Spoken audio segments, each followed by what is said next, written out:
रोहित की दीदी समीक्षा की शादी अर्पित से हुई थी। रोहित 20 साल का था, जो कि अपना पूरा दिन मोबाइल पर ही निकालता था। कभी पबजी खेलता तो कभी यूट्यूब चलाता। एक दिन अर्पित और समीक्षा समीक्षा के मम्मी पापा से मिलने आते हैं और देखते हैं कि रोहित मोबाइल से हटने को तैयार ही नहीं है। अरे रोहित, तुम्हारी तो आईआईटी की परीक्षा है ना? तुम तैयारी नहीं कर रहे हो परीक्षा की? वो सब तो मोबाइल पर ही हो जाएगा।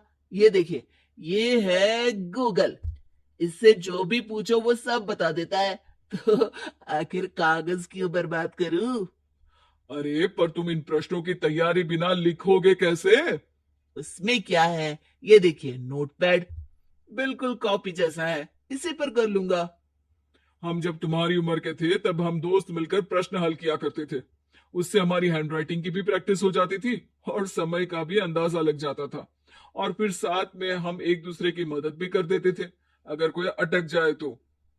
आपका जमाना अलग था जीजा जी। अभी जमाना फास्ट और स्मार्ट हो गया है। जमाना क्या, अब तो फोन भी स्मार्ट हो गया है। समय के साथ बदलना पड़ता है जीजा जी।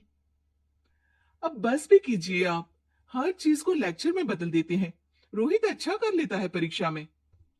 इतने में अर्पित के सास ससुर जी आ जाते हैं हॉल में। और अर्पित इस बारे में बात नहीं करता। हालांकि अर्पित को लगता तो है कि पूरी तरह मोबाइल पर लगे रहना सही नहीं है, पर वो इस बात को और नहीं छेड़ता। ऐसे ही 2 दिन निकल जाते हैं। समीक्षा, मुझे काम से फोन आया था, मुझे वापस काम पर लौटना पड़ेगा। पर हमें आए हुए तो 2 ही दिन हुए हैं। अभी चले गए तो माँ और पापा को अच्छा नहीं लगेगा ना। अच्छा ठीक है, तुम रुक जाओ, मैं काम खत्म करके फिर लौट आऊंगा। एक काम कीजिए ना, परसों रोहित भी परीक्षा के लिए निकलेगा। आप उसी के साथ निकल जाना। दोनों वैसे भी बात नहीं करते। साथ में जाएंगे तो हो सकता है आप लोग आपस में बातचीत भी करने लग जाओ। आह, ठीक है, मैं काम को 2 दिन टाल सकता हूँ।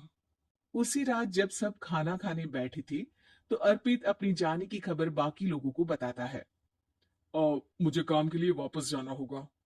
अरे बेटा, पर अभी तो तुम आए हो, इतनी जल्दी चले जाओगे? नहीं माँ जी, समीक्षा यहीं रहेगी और मैं जल्दी काम खत्म करके वापस आ जाऊंगा। ओ, ठीक है, काम भी जरूरी है। वैसे कब निकलोगे बेटा? 2 दिन में। मैंने सुना है कि उस दिन रोहित को भी परीक्षा के लिए जाना है, तो कल मैं दोनों की टिकट करा लेता हूँ बुक। मेरी टिकट रहने दीजिए जीजा जी, मैं तो फोन से ही करवा लूंगा। हाँ, पर कोई दिक्कत हो गई तो? अरे कोई दिक्कत नहीं होती जीजा जी, फोन सब कर सकता है।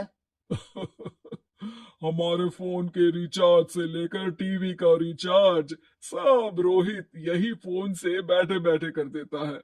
अब ये नई चीज तो हमारे समझ के परे है, पर अच्छा है कि रोहित जानता है। हमारी मेहनत इतनी कम हो गई भाई। हाँ, पर अगर टिकट नहीं मिली तो? अर्पित की बात पूरी होने से पहले ही बिजली चली जाती है। अरे ये क्या हो गया? आपने बिजली का बिल भर तो दिया था ना? अरे नहीं, मैं तो भूल गया था। अरे टेंशन मत लो माँ। देखा जीजा जी, आप बिजली का बिल भी भर सकते हो, समय बदल गया है। एक बार फिर अर्पित इस बात पर बहस नहीं करता। अगले दिन जाकर अपनी टिकट करवाता है और पैकिंग कर रहा होता है जब शाम को अचानक से रोहित के चिल्लाने की आवाज आती है। नहीं, प्लीज प्लीज हो जा, ऐसा मत कर यार, प्लीज हो जा। अरे क्या हो गया रोहित? दीदी, सर्वर हैंग हो गया। मेरी टिकट मेरी टिकट नहीं हो पाई दीदी। क्या मतलब टिकट नहीं हो पाई? इतने में वहां रोहित की मम्मी और पापा भी आ जाते हैं।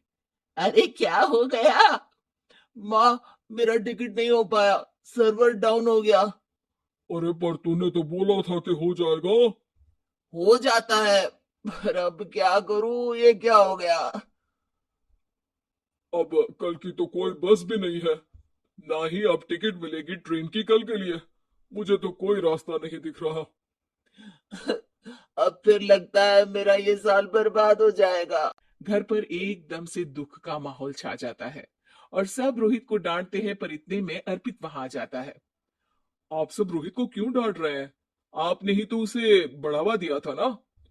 लेकिन इसकी लापरवाही के कारण इसकी परीक्षा छूट जाएगी। इसने तो हमसे कहा था कि टिकट हो जाएंगे। हे भगवान, अब क्या होगा? चिंता करने की कोई बात नहीं है। मैंने एक एक्स्ट्रा टिकट करवा ली थी। मैं समझता हूँ कि मोबाइल हमारा ही काम आसान करने के लिए है, पर उस पर ही पूरी तरह से निर्भर होना तो गलत बात है ना। रोहित टिकट को देखकर बहुत खुश हो जाता है और जोर से जाकर अपनी जीजाजी के गले लग जाता है। सॉरी जीजाजी, मुझे आपकी बात ध्यान से सुननी चाहिए थी, पर थैंक यू सो मच। हाँ बेटा, तुमने तो इसका भविष्य बचा लिया। शिक्षा, दूसरों से मदद मांगना गलत नहीं, पर दूसरों पर निर्भर हो जाना गलत है।